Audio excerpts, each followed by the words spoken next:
you probably buy things. Okay, we're back. We're live for the 3 o'clock rock with Russell Liu. He's a lawyer, a Hawaii boy, who has been in China 13 years. For how many? 15? 13 years. 13. That's almost 15. Works for an American law firm in Beijing by the name of Shepard Mullen. Been doing that for several years. And P.S., he's also the vice dean of the School of Law of the Foreign Studies University in Beijing, which is one of the top 10 law schools in China, which is saying something because there's plenty of law schools in China. 624, Jay. 624, but you know, nobody's counting. Welcome again to the show, Russell. Thank you, Jay. I'm glad to be back here in Hawaii and glad to be in your show. Nice to have you here. You're our China connection. We stay in touch through you. Okay, so today we're calling this show Xin Nian Kuai or Gong Hey Fat Choy. What do you like? And I want to discuss that with you and so many other issues to connect us up to what's going on in modern China on the ground right now. That's what we look forward to talking with you. So you just came in recently. You're only here for a few days. I'm just here for a few days. I'm here because it's the Chinese New Year. It's actually the tail end. Everybody's back to work. But Jay, it was very interesting because I couldn't get a ticket leaving China to be here on the 8th, which is the official New Year's Day in China. And the ticket prices here range from $3,000 to $5,000 US. Oh, round trip. From China to Beijing from Hawaii to and Hawaii. back. Beijing That's Hawaii. expensive. That's not the ordinary price. That was only New Year's price? Probably New Year's price. So I was lucky, but I had to wait a few days after the official day. Interesting. So I left on a Friday morning on a Hawaiian Airlines flight, knocked on wood Hawaiian Airlines, and got here Thursday at 4:30 p.m. They fly directly to Beijing? It was a direct flight. They're making money with that Well, I kind hope of they are. airfare. I mean, they're doing. I think they're excellent airlines. Yeah. Well, okay. I mean, I'm really impressed with that price. You know, you got to pay $300 round trip to go to the neighbor island. Well, So that's a lot more than it used to be when there were competing airlines here. Well, I'll match a deal in that Air China has a special. The first day of March 1st, if you come to Hawaii, stay here for 8 nights, and you stay here, and the 9th day you leave, the air ticket had a special for $300 US round trip. Now? Today. Today? Now. Wow. Today. Well, March 1st, starting March 1st to Okay. March 9th. Yeah. Did a special. $300 a round trip ticket to get to Hawaii. That's fabulous. I mean, Fabulous. Direct flights. I went a few times, but around 10 years ago, and it was a lot more than that. It was almost $1,000 round trip. Now $300, that's a real bargain. Mm-hmm. And when you compare that to $3,000 That's right. on the New Year, wow. It's because of the holiday season. So, Yeah. you know, most people don't have a luxury of choosing holiday dates. So that's why you'll see more travelers coming here on the travel holiday periods. So are you telling me, though, that this, you know, this high airfare represents some kind of new demand for travel between China and Hawaii? Well, I think that's the market demand. When everybody wants to travel, that ticket's going to be expensive. And you just have to, months ahead, reserve your tickets if you're going to get a decent price. Yeah, like everything else these days. You can sit in a seat, you know, where the guy next to you paid 5 times what you paid or 1/5 of what you paid. And there's no rhyme or reason. Mm-hmm. Just completely free market, facilitated by computer trading and all that. So, but let's talk about Xin Nian Kuai. This is a very important holiday. And the Chinese travel on that holiday. They go home to their ancestral village, or maybe they leave the country, but they do something. It's a big celebration on that holiday. And I guess in your case, you come home back here. But what strikes me is the Mandarin phrase, Xin Nian Kuai. And you were telling me before the show that, in fact, Mandarin is now spoken in places that usually were reserved for Cantonese. Yes, true, Jay. And, you know, when I travel around in the U.S., you know, if I want a Chinese meal, so I go to restaurants, and you'll hear Mandarin spoken in all the restaurants, Cantonese restaurants, Mandarin restaurants. Even in Cantonese restaurants. Even Cantonese restaurants. If you go to Hong Kong, you will be surprised because all the vendors will speak Mandarin or try to speak Mandarin because they're Chinese. We call them mainland Chinese Daolu yarn, which is the mainland Chinese. But it's interesting because I was here at Fukyun restaurant, which is a nice Cantonese restaurant, Macaulay Shop Center, Chinese like lobster. So I had to wait 2 hours for dinner. I waited at 5:30, signed up, And I saw this humongous line. It stretched from the front desk, out the door, all the way to the elevator. That's about 30 yards out. And everyone was speaking Mandarin. So I had a fun time talking to people, asking where they're from. A lot of Beijingers were here because it's cold in China now. Well, now it's warming up, but and the weather here is beautiful, of course. So a lot of travelers, especially for this holiday period. I'll tell you a short story. I was there last Friday, just a few days ago, and we were supposed to go to Fukyun for the buffet, the special lunch, not expensive. It was relatively cheap. And my buddies were telling me that the food is really good there, really good. But we didn't get there in time. And so we were on the same kind of line that you're talking about, with this sickening feeling it's going to take all of lunch just to get in the door. Mm-hmm. So instead, we went to the Japanese restaurant, mm-hmm. In McCully Shopping Center. Nobody was there. What does this tell you? Well, it's interesting because this is the first time I've seen it. I was in the Alamo Center, the new wing. I was in Bloomingdale's, famous New York store. And I'm seeing people dressed in black formal dresses. And this young woman had a China flag on it. And she's helping the Chinese-speaking customers. Oh, she was an employee of the store. She's employee of the store. Oh. And I asked her, well, how long you live in Hawaii? Well, 6 months. So I said, where did you come from? Shanghai. So it's interesting because we don't have enough Mandarin speakers here in Hawaii. I think that's one issue. We really do not have enough Mandarin speakers.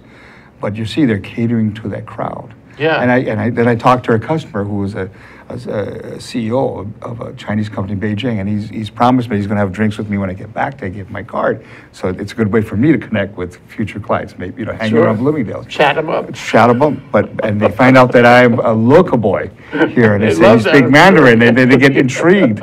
I'm fourth generation Chinese, but again, I'm seeing more of that.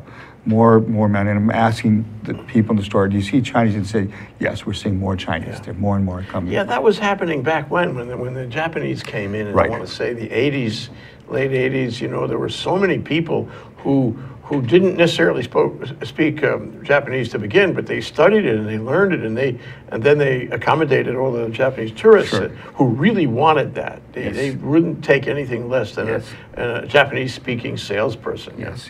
And I think it's interesting because in the Chinese world, the young people all speak English, and the older people who have money, maybe who's 50s, 60s, a CEO type, that have the money come here, their English is not going to be so good. Mm. So that's why I think, like in Bloomingdale's, you'll see a guide, a sales consultant that is from China.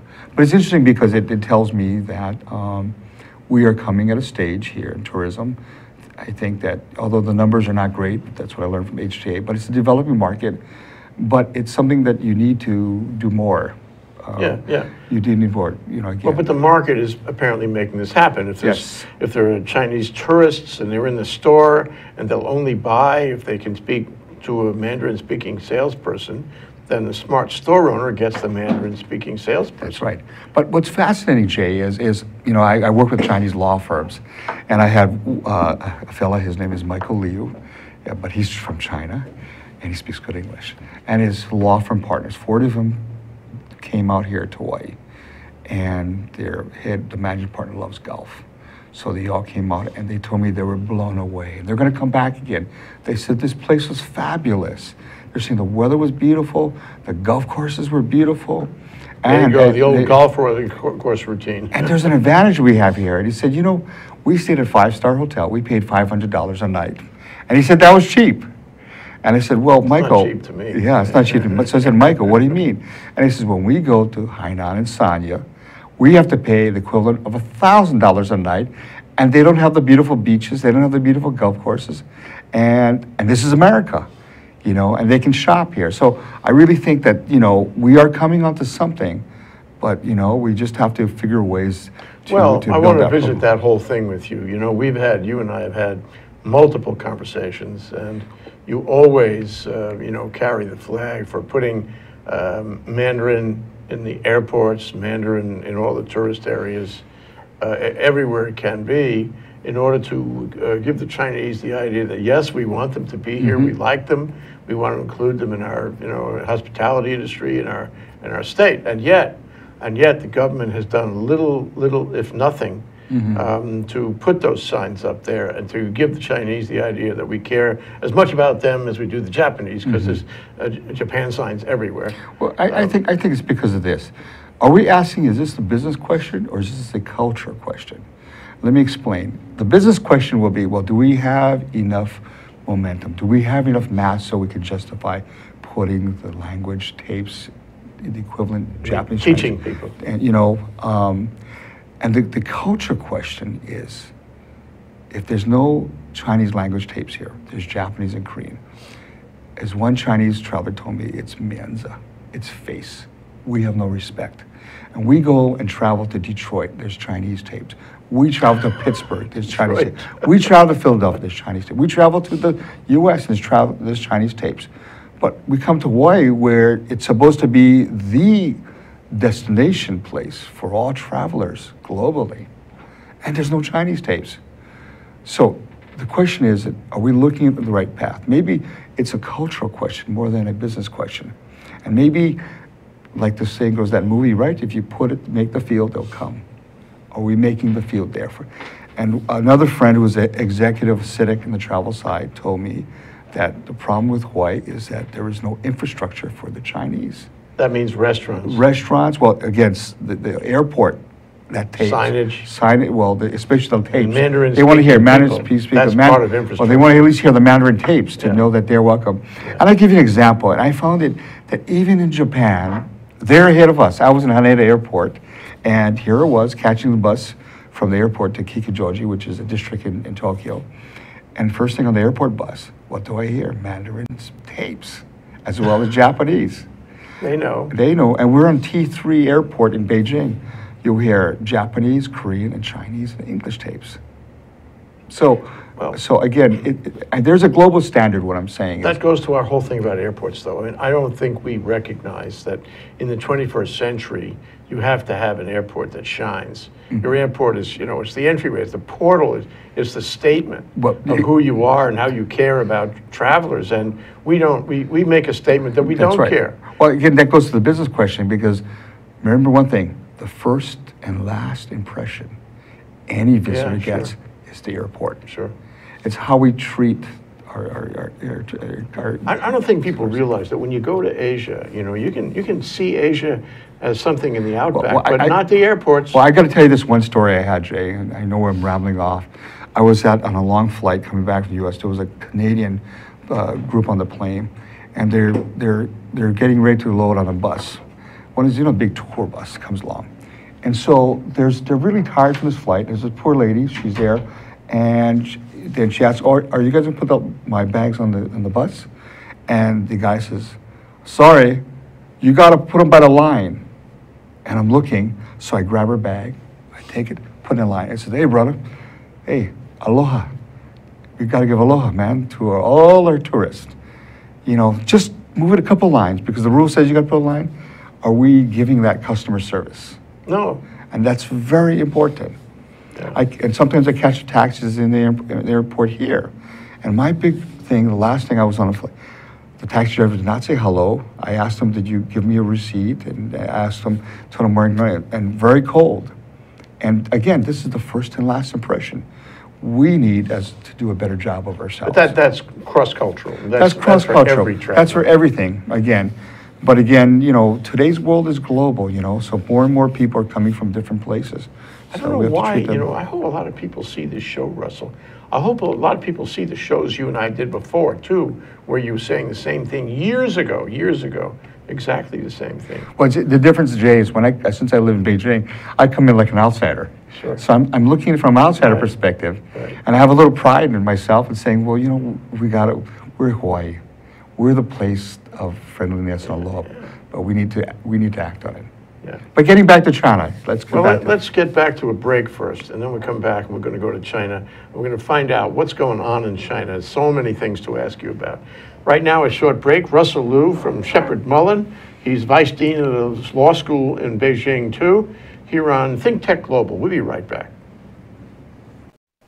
Aloha, this is Reg Baker and I am the host of Business in Hawaii.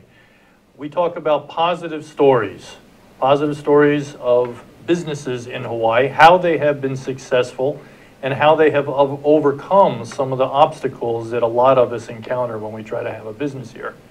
And believe it or not, there are a number of positive stories here and we want to talk to all of you. So we broadcast live every Thursday at 2 o'clock. And it rebroadcasts again on Olelo Channel 54.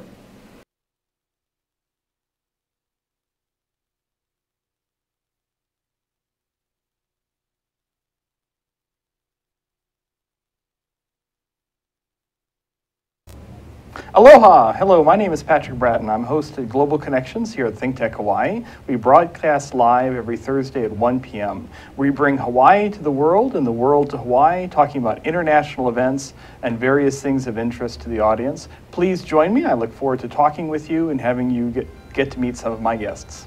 Aloha. Bingo. and he's actually fluent in Mandarin, which is really something. You know, wish I'd learned that when I was a kid. It's not too late, Jay. Thank you for that. Yeah, I hope so. Anyway, we're talking about Xin Nian Kuai. We're talking about the difference between, the way it was in China and the way it is in China. And you're, living there, working there every day in Beijing for a law firm. You're a working class lawyer is what you are. And so the question I want to get at through your eyes, I want to get how things are doing now. First thing I always remember is you walking around with a gas mask because the air wasn't so good in Beijing. Are you still walking around with a gas mask? Surprisingly, the last few weeks before I got here was very beautiful.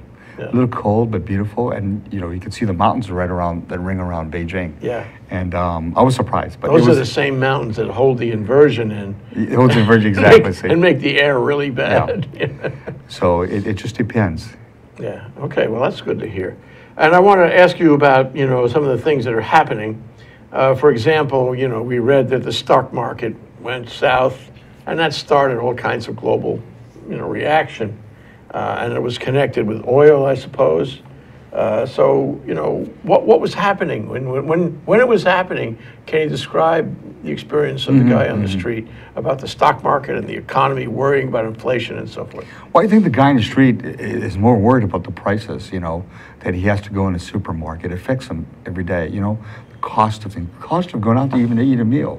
For example, I went to a restaurant one day, and it was a decent restaurant, and you wanted to order a dish of this special chicken with the soup and sauce. Yeah. And Jay, I was flabbergasted at the price of this one dish.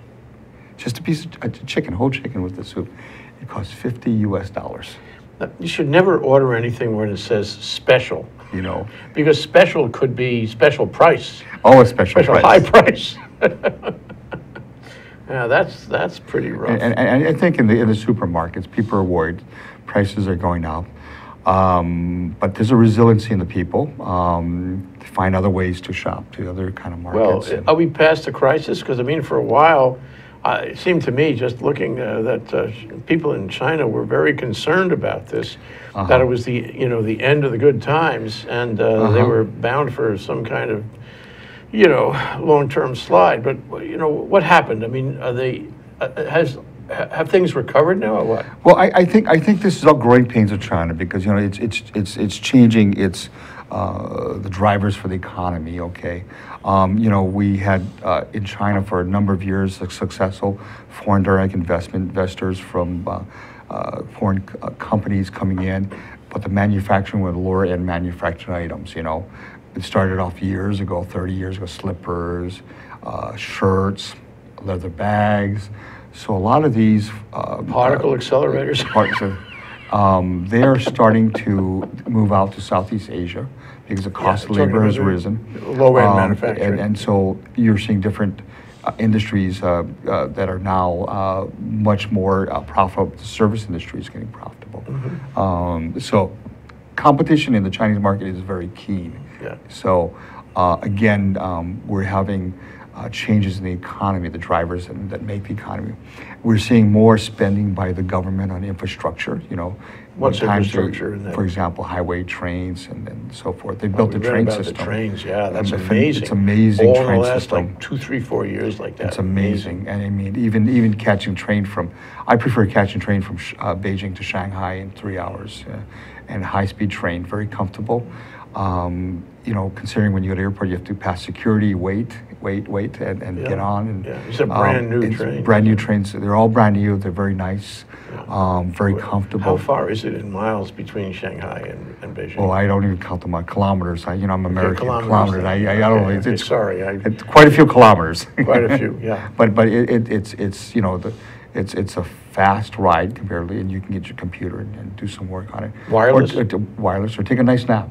Take a nice nap with you, you know. Yeah. So again, the infrastructure, China's building infrastructure. Again, you know, all the economies down, I see different areas coming up in the service industries is on the rise. Yeah. So how would you describe your own life? I mean, are you living a better quality of life in China than the middle class here in Hawaii? Well, I think what is exciting about China is that every day is a challenge, and the kind of things that you work on, the kinds of people the people who you meet, the issues you deal in the day, and I'm actively involved with the American Chamber of Commerce, and in Beijing, which is the main American Chamber of Commerce there, and the kind of issues that are dealt with, more global issues that will affect globally what China does. Issues that affect foreign businesses that are coming to China. Yeah. It's a wide spectrum, I think. So it's fascinating.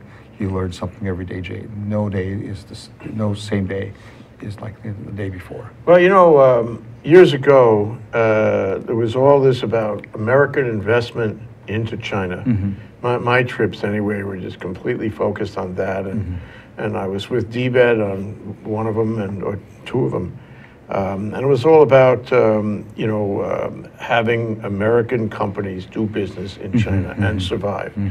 DBED at the time had, believe it or not, this is the early lingo days, it had 3 offices in China. How do you like that? And it was aspirational. I mean, I don't think a lot happened, but the thought was there that China was the new frontier for Hawaii business. And but I've had the impression, you can correct me, that since that time, there's not that much, optimism about it, and we never realized, the goal in 10 years ago of having American, or rather Hawaii companies go to China, set up shop, be successful, having Hawaii investors go to China, set up shop, or create businesses, and make money. I mean, now it seems to me rather that the issue is, and maybe your practice would reflect this, the issue is Chinese who would like to put their money in a safe haven and all, are coming here, or to the mainland, more appropriate, in order to invest here. And they're setting up businesses in the U.S. We haven't really followed through on those aspirations 10 years ago. Am I right about that? I think there are different factors, Jay, to consider here. I think that... You're not denying what I said, though. No, I'm not denying. I think that maybe our goals and what we envision maybe were different. I think that again, Hawaii, you have to look at what are the strengths here. Tourism, education, and maybe that should have been the order of the day, You mean to draw people? To draw people. That should have really hit hard. That's the important things first. And the university is always a big incubator. I've been in Beijing for a number of years, yes. And I was amazed when I would show up, for example, University of Wisconsin would show up, and they would bring their government people, but they'd bring their educational people, and on all their small, medium enterprise businesses.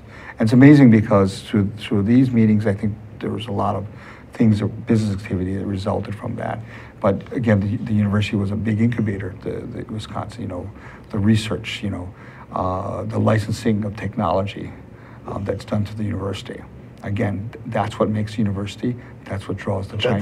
That draws the Chinese. And it draws the Chinese. It draws the entrepreneurs, the Chinese businessmen who maybe is looking for technology. But it also, draws in potential education market students who will come here.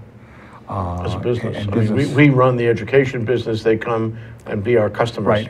And I'm not familiar with how the university structure system here, but I really think that if they had one office that just does the China fairs, that could be a driver. Yeah. Bring in the research departments, scientific, engineering, business. You got a great business school, Again, but they're not utilized. Well, it's funny that you hear about all these programs in other states about how they want to bring the Chinese into the schools and business, and they offer them, benefits and incentives, and we don't do that. We say, you want to come? You can come. But you have to be like everybody. Be the path to our door. And we don't, it's the same with the movie business, right? We get a track movie, but we don't. And for that matter, the tech business, for a while we had Act 221, now we don't have that. We're not incentivizing, we're not attracting. It's peanuts, what's left. And we don't have anything but, really the major industry is tourism. And I suppose as a secondary to that is construction. Agriculture went away. There's nothing much going on there or in technology. Too bad. But I mean, there are things like Kona coffee. There's a growing coffee market. There's papayas. Okay, what are we doing? We have direct flights now. I don't know how things are transported there. Can we do something there? I don't know. Yeah. But again, these things need to be explored. And I think that, again, having a central focal place where information can be received and exchanged and how to do things, that might be Russell, we have a black eye in Wall Street because there's so much protest about business development. I mean, the first time this really loomed large was with Super Ferry, although there were other times before. And then, the second time recently is the 30-meter telescope on the Big Island. And there are other things too that, suffer the slings and arrows of protest. For reasons that are sometimes hard to understand. Wall Street knows this. Wall Street has lost hundreds of millions, or God knows how much, in dealing with these failed projects over the years. I wonder about the Chinese. I assume that they know about the Super Ferry. They know what the government of Hawaii did to Super Ferry, and they know about the 30-meter telescope and what the government of Hawaii didn't do to help get that through. I think it's not going to happen, actually. Does that affect the average Chinese investor, the one who would bring, capital to Hawaii, set up a business, invest? Does people in China think about that? Well, first, before I answer that question, I talked to a businessman here who's a lawyer, who was on the board of Regents. I won't name names, of course. And he said, Russell, why are you wasting time? We all know here you can't do business. The cost of business is tremendous here, taxation, cost of labor, all that, nada. We can't do business. Well, first of all, you need to correct that. Either attitude or correct it, or image. Yeah. You need to correct that. If your people here who have been doing business many years will tell me that, why are you going to ask a question about the Chinese person investing here? Because you will never have any business linkage or connection. You understand? If nobody will do it, how can they do it? If we can't do it, how can do it? And how can we convey it as a great place if we think it's not a great place to do business? So that's number one. Number two, yes, I think the Chinese know that this is an expensive place to do it. They know that, okay? Well, expense is one thing, but protest is another. And that's another thing. Look at the next era deal. We have protesters in every direction. And that deal has lots of well, that's why resistance. That's why I know the outbound Chinese money now. Where are they going? They're going to Central America, South America. Labor is cheap. They're hungry for this investment. Don't forget Africa. And Africa. They're hungry for this investment, and they're going to make it happen. Okay. So they're not going to come here right away. So then you have to look at. Is it the individual? Well, the Chinese, entrepreneur, the Chinese, or is it civic? Or is it the government I in think, general? I think the individual entrepreneurs, people will take a risk. Okay. But again, you have to show that there's something here, that there's a demand. No, and for example, Chinese tourism is traveling. So, again, the question is, I talked to somebody in a major China company that's travel, said there's no infrastructure here for the Chinese. So if they're not going to get infrastructure, okay, maybe that's an opportunity for China investor. There's the Renault hotel guy that has invested money here into projects from China. So again, You know, it is happening. I'm meeting somebody that's coming from China for one day to talk about real estate investments in Hawaii.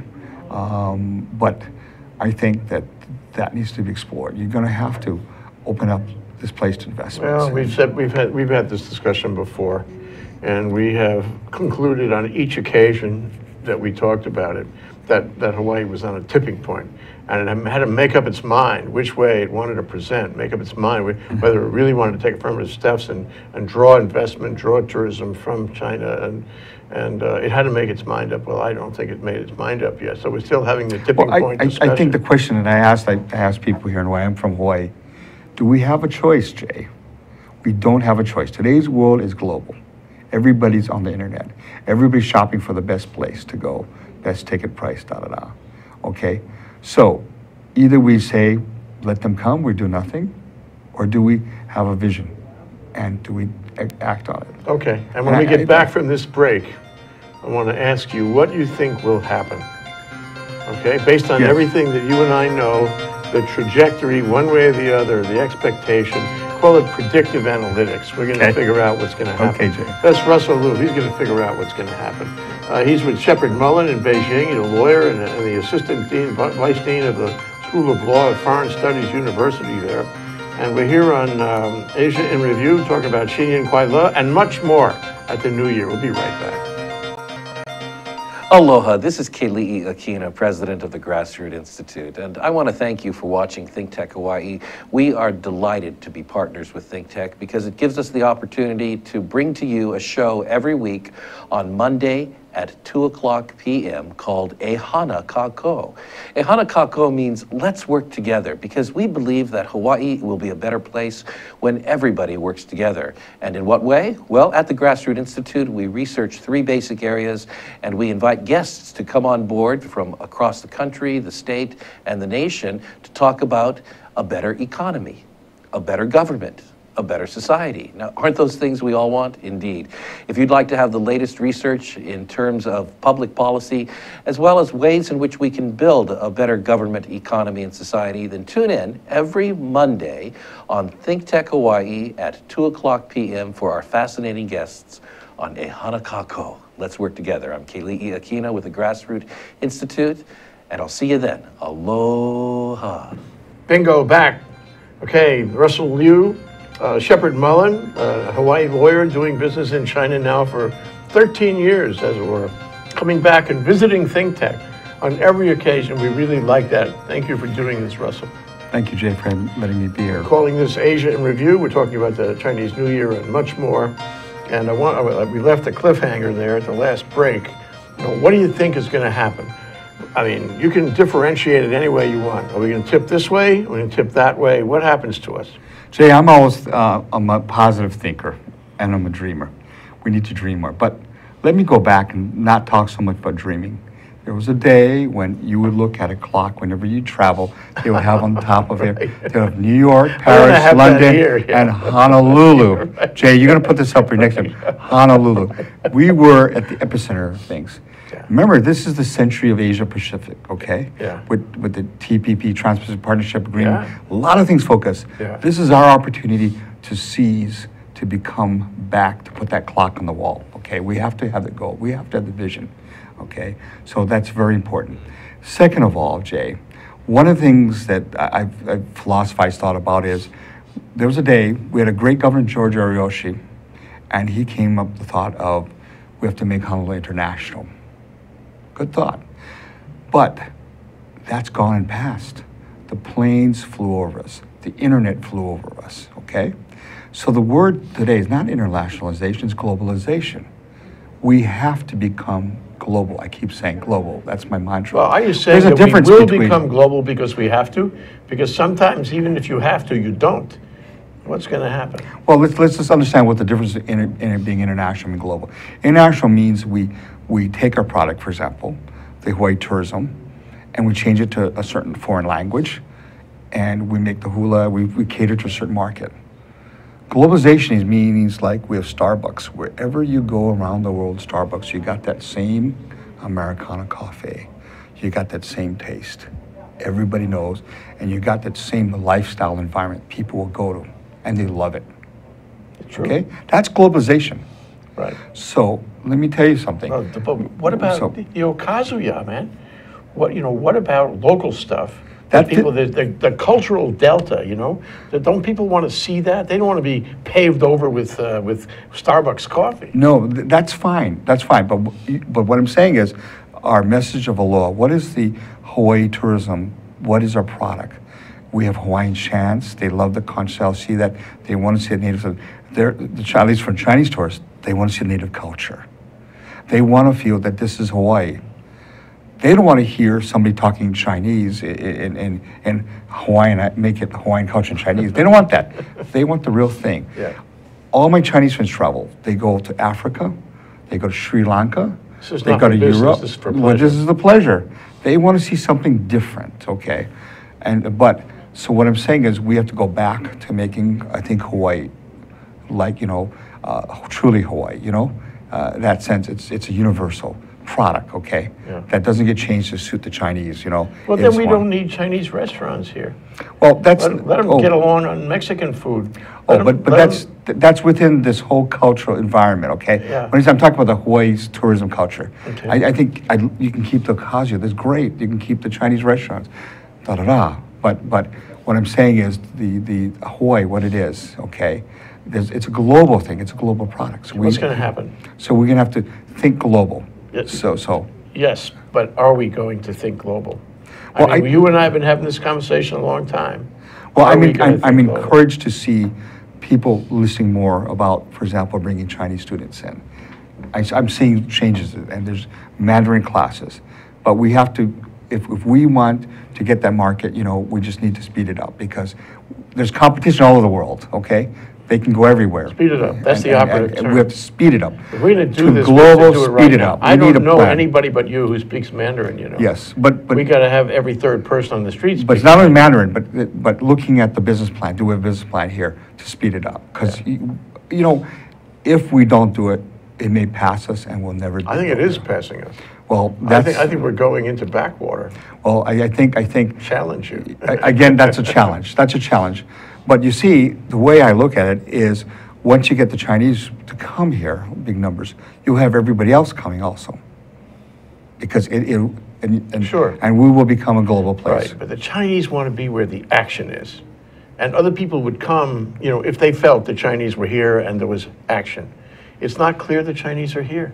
There were 2 huge condo projects that were just terminated a couple of weeks ago. And the developer said they didn't think there was enough demand.